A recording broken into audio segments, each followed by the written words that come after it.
Ladies and gentlemen, Billie Piper.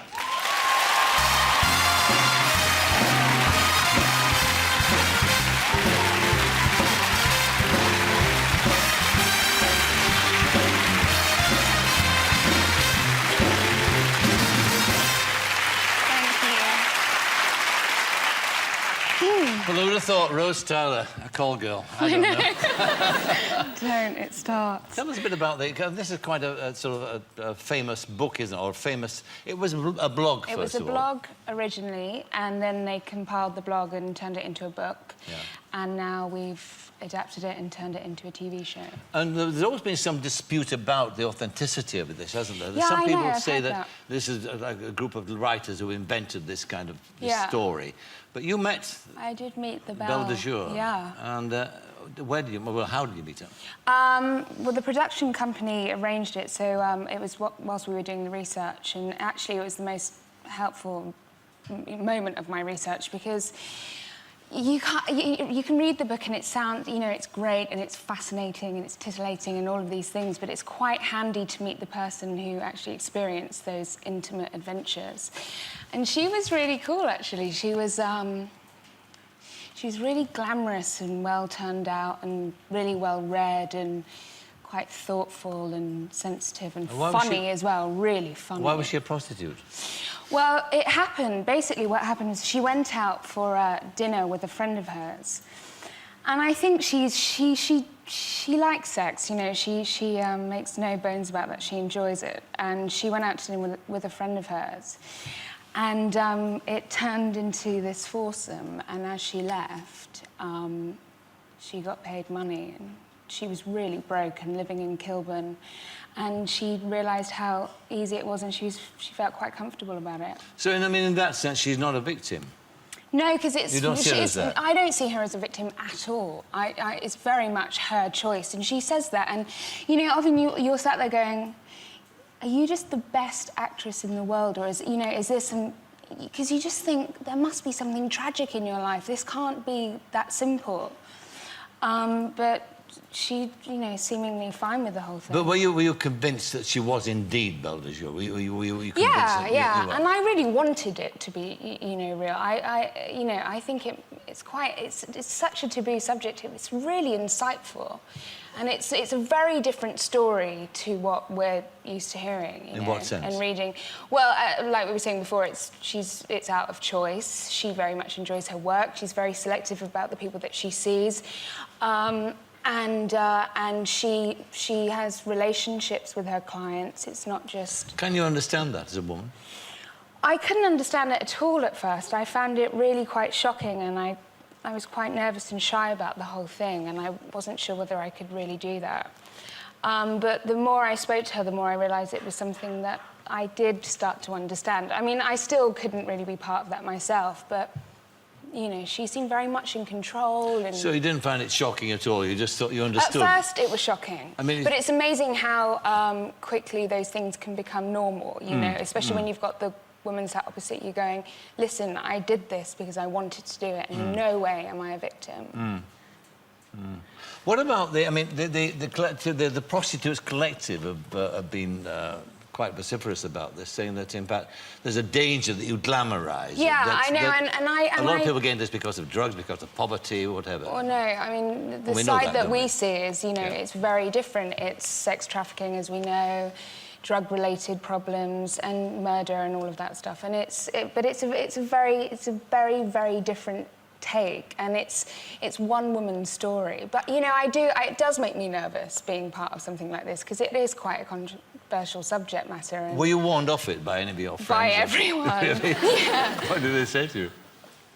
My closest friends were worried and concerned about what, you know, the nature of the show, what it would do to my soul. They were thinking, you know, how can you be part of that every day and come home and feel clean?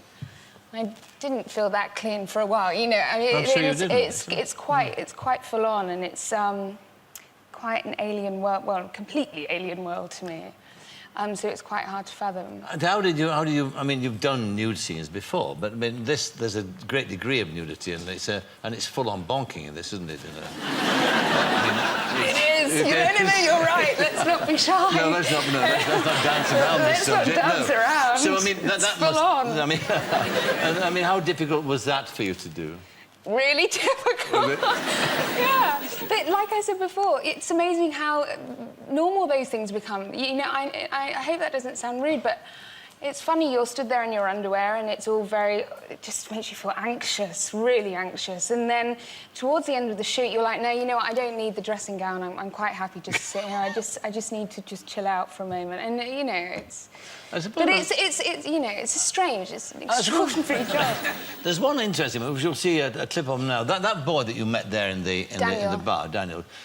I mean, you fancy him. You fall for him. Yeah. Did the woman say that this happens? That does happen, yeah. Because it's supposed not to happen, isn't it? There's this detachment between... Yeah, it's, you know, they try and be emotionally detached endlessly, but sometimes that can... I mean, but also, we're not... we've adapted it slightly, so it's not... I'm not playing Belle as she is. We've changed it slightly. So there are moments that we've touched on that aren't in the book.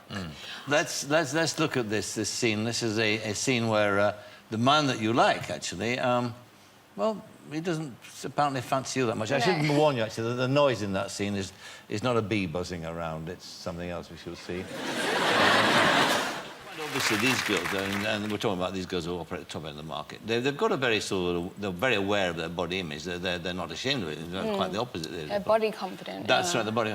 What about yourself? I mean, that again, it would seem to me would surely be a problem you'd have to overcome in this, particularly having read your autobiography, which came last year. Which you talked about your anorexia, and one would imagine that would have made it even more difficult, maybe, to do what you had to do. Yeah, I suppose so, although it's, you know, I'm quite over that now. Yes. I mean, it's never completely gone. It's always kind of standing in the shadows waiting to emerge. But it's, but I felt quite cool about the whole thing. Surprisingly, I didn't think I'd react in that way. But, you know, obviously when you take on a job playing a high-class hooker, there will be a certain level of nudity required. So you sort of deal with that in the early days, you know. Yes. And then you get quite used to it, and then you're like, woo, look at me, I'm naked. It wasn't quite like that, that's an exaggeration. Going back to that anorexic story of yours, I mean, that was when you were in the pop industry, wasn't it? Yeah. And why was it? Why are you able to rationally... You say you're through it now, so you've thought about it, quite obviously. Why did it happen? What's the process? Well, I think it's...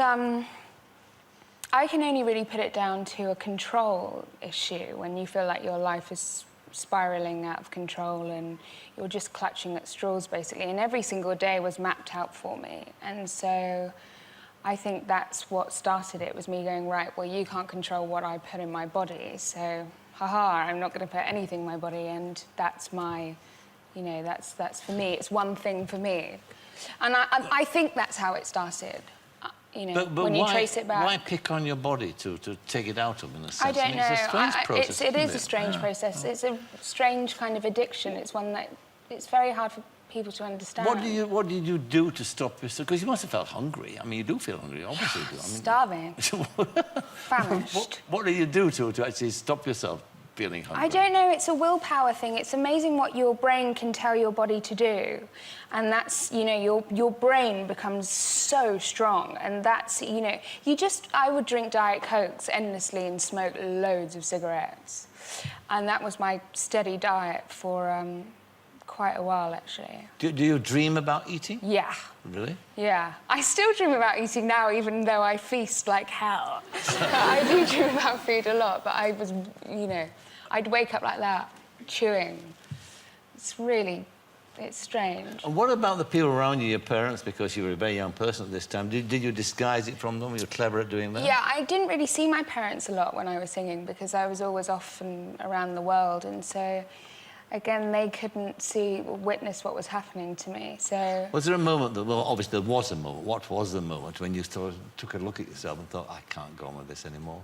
Well, those moments happen quite a lot, but I think so, yeah. It takes a while to completely let go, and I think I mean, for me, it was about meeting someone that made me feel really great about life, and that was Chris. That was Chris, Chris and Evans. that, yeah, and that those things didn't really matter and they didn't need to happen, and that you should just be really happy and grateful. Do you constantly fight it, though? Do you fight the return of it, or do you think that it will never happen again? No, I don't think it will never happen again. I'm quite aware of the fact that it is a constant battle, like any addiction, you know.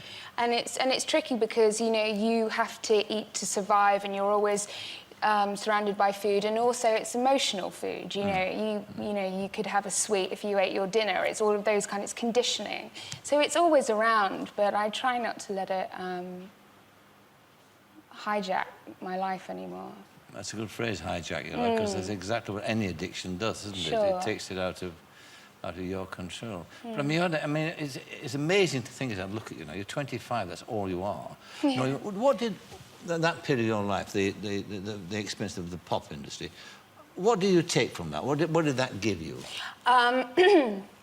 Well, it's handy now because I think I don't do this to be famous. Do you know what I mean? In fact, I will try and... I mean, that's quite rubbish to say, sitting here going, you know, publicising my latest drama. But, you know, it just makes me think, you know, people say, would you like to go to America and do work out there? And if I was ever fortunate enough to go out there and be offered work, I don't know that I could do it because I like going to America and nobody knows me out there, and you know that's what I've learned from the singing days. Right. I just don't like that.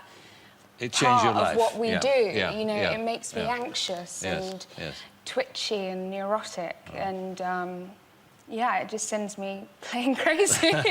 Okay, well then this goes out. The Call Girl series goes out part 1 of 8 next Thursday on ITV2, and. Thanks for being my guest. I much enjoyed that. Thank you Billie very Piper. much. Cheers.